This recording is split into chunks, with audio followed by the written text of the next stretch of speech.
उसने मुस्कान की आंखों में देखा और धीरे से फुसफुसाया, तो रास्ता साफ करने का एक ही तरीका है, सौरभ को खत्म कर दो। मुस्कान सिहर गई। उसने साहिल की आंखों में देखा, वो मजाक नहीं कर रहा था। क्या तुम सच कह रहे हो? मुस्कान की आवाज धीमी मगर हैरानी से भरी थी। साहिल ने मुस्कुराते हुए कहा, हाँ, अगर वो जिंदा रहेगा तो हमारी जिंदगी बर्बाद कर देगा। इसे एक फिल्मी डायलॉग मत समझो, ये करने का टाइम आ गया है। पहले मुस्कान को यह सुनकर झटका लगा, मगर फिर साहिल की बातों में आकर उसने भी तय कर लिया, अगर सौरभ नहीं रहेगा तो हमारी जिंदगी आसान हो जाए। अब बस उन्हें सही मौका चाहिए था। साहिल के चेहरे पर अब एक अलग ही खुशी थी। उसे लग रहा था कि अब मुस्कान सिर्फ उसकी हो, दोनों शादी करेंगे, एक साथ जिंदगी बिताएंगे। मगर इसके लिए सौरभ को रास्ते से हटाना जरूरी था। अब बस इसे अंजाम देने की देरी थी। दोनों ने प्लानिंग शुरू कर दी। सबसे बड़ा सवाल था, कत्ल कैसे होगा? मुस्कान और साहिल ने गूगल पर सर्च करना शुरू किया। अलग अलग तरीके पढ़े, वीडियो देखे, मगर हर बार कुछ न कुछ अधूरा लग रहा था। फिर फैसला हुआ कि पहले सौरभ को बेहोशी की दवा दी जाएगी, फिर चाकू से वार कर दिया जाएगा। साहिल मुस्कान से फोन पर, बेहोशी की दवा कौन सी होगी? पहले ये देखना पड़ेगा।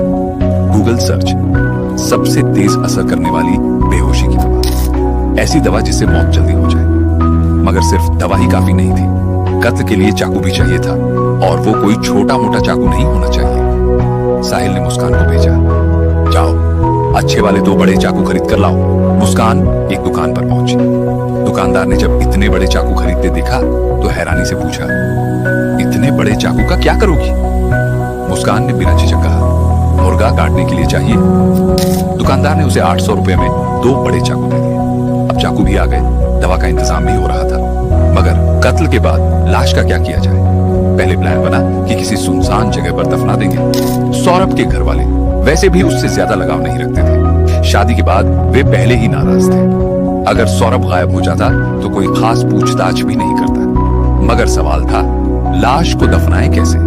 साहिल और मुस्कान को इसके बारे में ज्यादा जानकारी नहीं थी। अब दोस्तों से डायरेक्ट पूछते तो शक हो सकता था, इसलिए उन्होंने चालाकी से सवाल पूछना शुरू किया।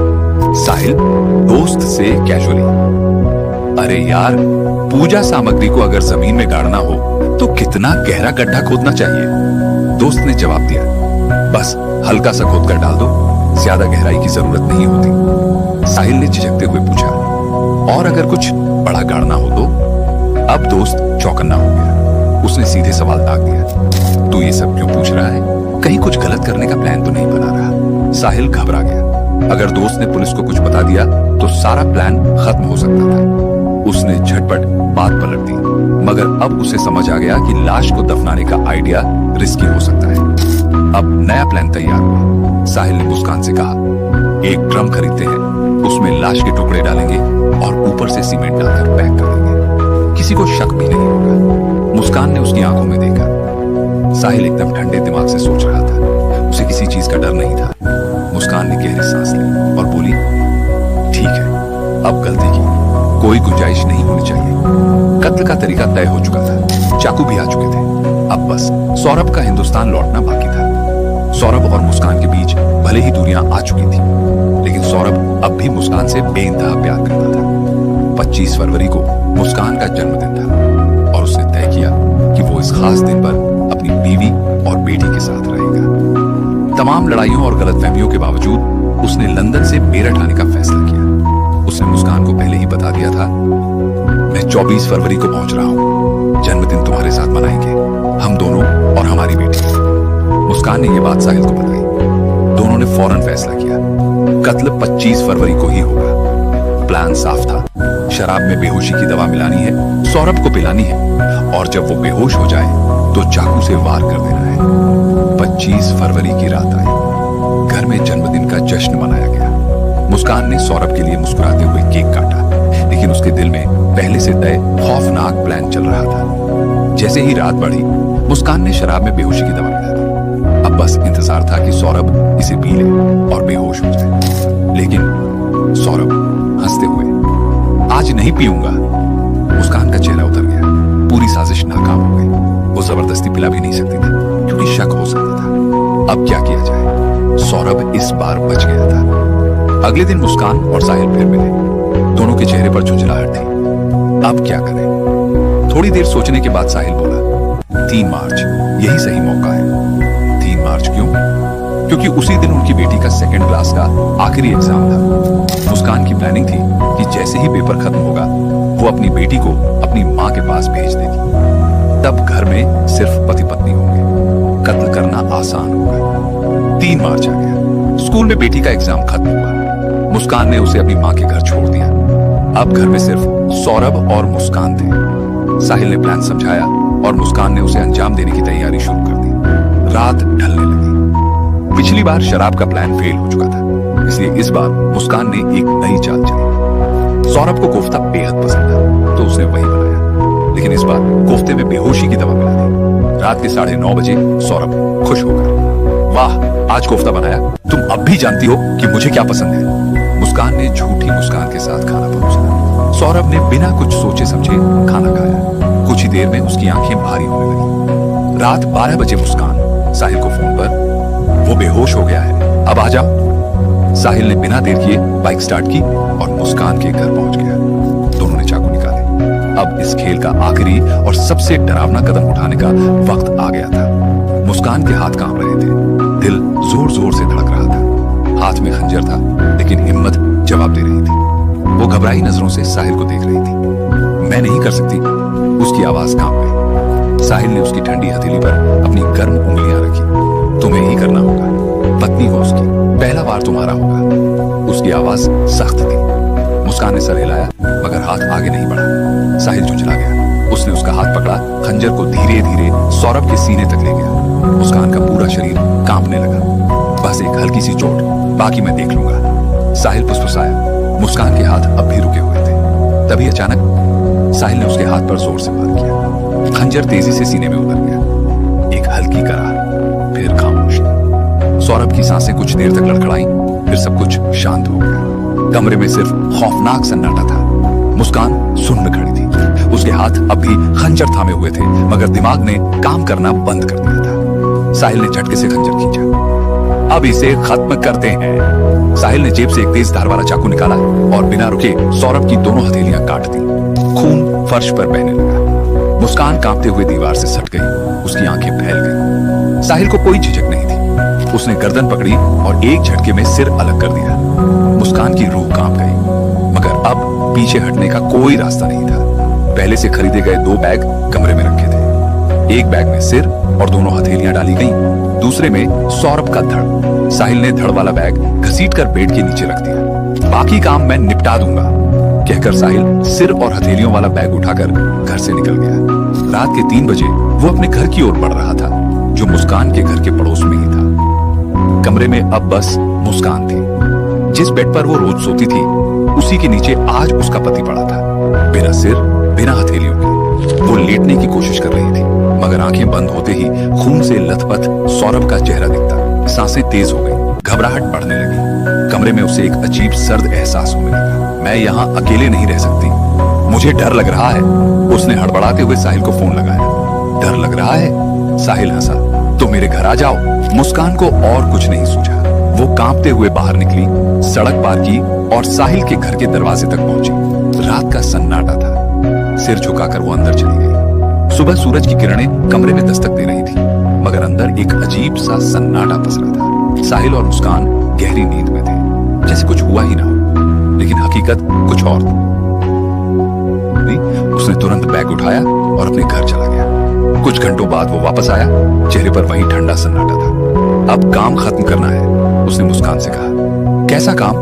मुस्कान सहम गई। सीमेंट लेकर आओ। मुस्कान चुपचाप मार्केट गई और एक बोरी सीमेंट लेकर आई, लेकिन साहिल ने सिर हिलाया। एक से कुछ नहीं होगा, और लेकर आओ। वो फिर गई, दूसरी बोरी सीमेंट लेकर आई। साहिल ने दरवाजा अंदर से बंद किया। कमरे के एक कोने में एक बड़ा ड्रम पहले से रखा था। साहिल ने उसे लिटाया और बैग से सौरभ के शरीर के 3 टुकड़े निकाले, सिर, धड़ और दोनों हथेलियां। मुस्कान की सांसें तेज हो गई। साहिल ने बिना रुके लाश को ड्रम में डाल दिया, फिर सीमेंट की बोरी पलट दी, उसमें पानी मिलाया और देखते ही देखते ड्रम भर गया। अब कोई इसे ढूंढ नहीं सकता, साहिल मुस्कुराया।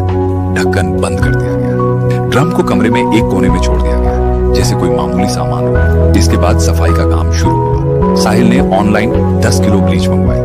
पूरा घर चुपचाप साफ किया जाने लगा, हर सबूत मिटाया जाने लगा। ये खेल का पहला भाग था, खत्म हो चुका था। अब दूसरी चाल चली जानी थी। शाम हो चुकी थी। तारीख थी 4 मार्च। मुस्कान और साहिल ने एक कैब बुक की और सीधे शिमला के लिए निकल पड़े। मुस्कान जानती थी कि सौरभ के घर वालों को पता था कि वो लंदन से आया हुआ है। ऐसे में अचानक गायब होना शक पैदा कर सकता था, इसलिए सफर के दौरान ही उसने सौरभ के मोबाइल से उसके भाई और बहन को मैसेज किया, मैं और मुस्कान शिमला घूमने जा रहे हैं, फिर मनाली और फिर कसौली।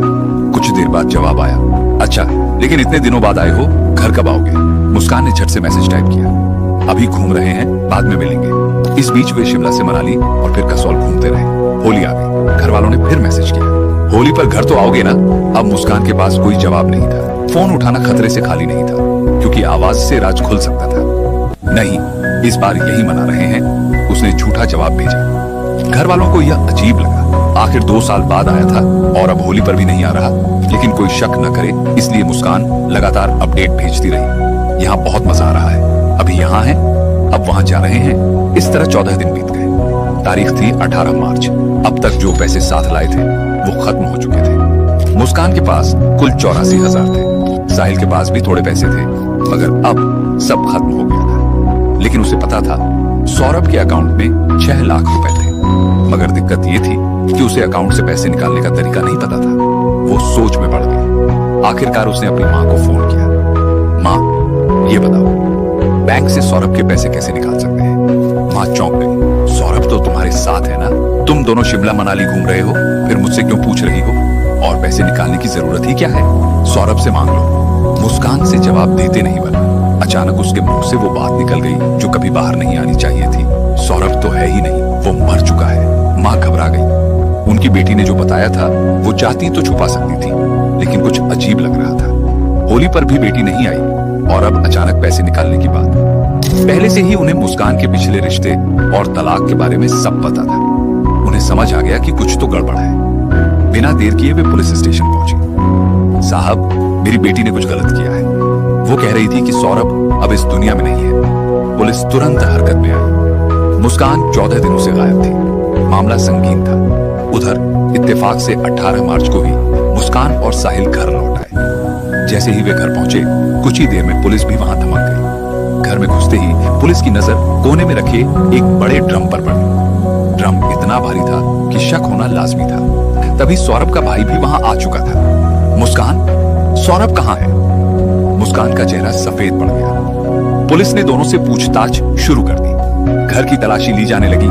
ड्रम को खोलने की कोशिश की गई, मगर वो इतना ठोस हो चुका था कि किसी भी औजार से नहीं खुल रहा था। अब कोई शक की गुंजाइश नहीं थी। पुलिस ने तुरंत एक टेम्पो बुलवाया और ड्रम को उठाकर मुर्दा घर भेज दिया। अब सबसे जरूरी काम था ड्रम को खोलना। एक मैकेनिक बुलाया गया। उसने गैस कटर से ड्रम को काटना शुरू किया। लोहे की परत हटी तो अंदर ठोस सीमेंट का एक भारी भरकम टुकड़ा निकला। अब उसे तोड़ना जरूरी था।